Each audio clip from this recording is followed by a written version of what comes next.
Kumasi Anua otumfo pem so onna me ka kire NPP mpanimfo bi de bia o mse Opooman me sorry ya na ma radio so asembo ayenka o ka ne fi a o muntie se John abana yenua kokofu e de ko share de ma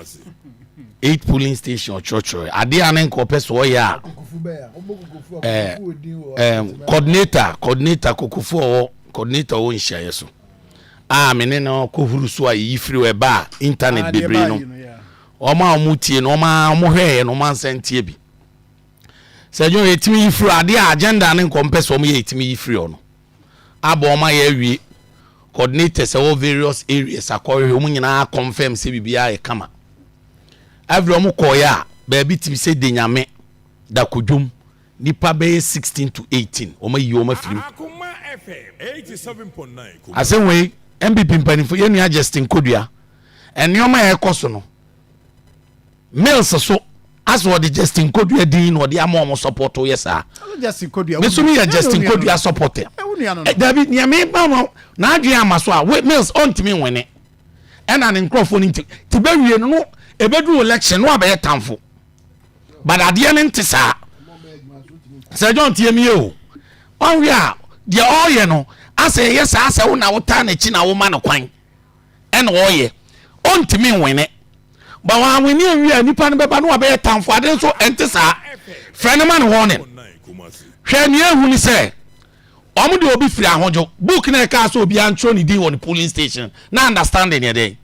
na ya be de obi afiri ahojo akoye polling station wo de nyame ubede de obi firi ahojo akoye polling station wo da kodwom emra no so kire se obi oti area no po bi oto aba oto oni emfa ne nye no atimi aye ho adwuma because of the coordinator person oye no ni rofi ba me a wo se oye president because of the chairman and SL person odi no ni rofi ba me a person oye president se me ni akoda kodwoma for obi to stand or so what da kodwom no se me NPP ni my that means nipa no akukudro because nyina nim say we dominated by NDC na say nipa ni timi ye adwuma ma party no ebetima ya na ko uniform no on tani dia yen so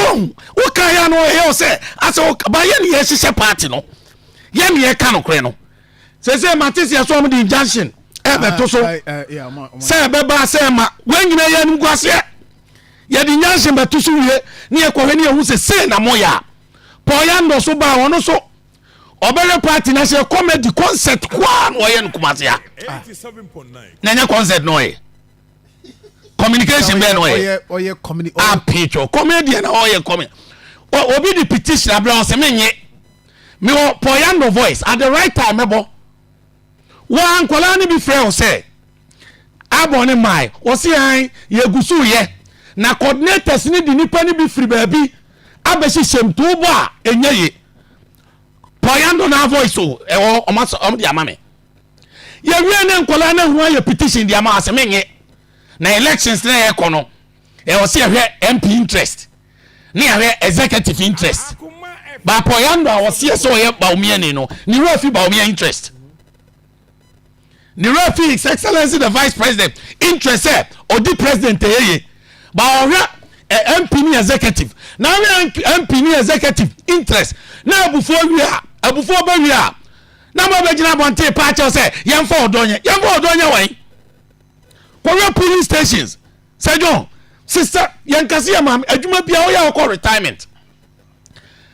2028 election any 2032 boot for boot wa kwase samrewafo wo ma metimi control ma chinchim wo musa because of open election na ewie na ndisi for the matter for ba no mkuta ba wo se memamra be mani wona only ni floor dey ablo akose ho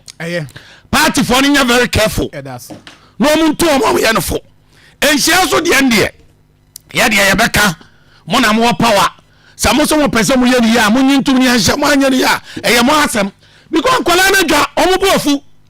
wa ye obi wa de ba wa fa ahojo wa fa na anko ade ba wa fa na anko nhia so denyame because e hono ani ni ho wasini kidi na ko se oda ko jom aren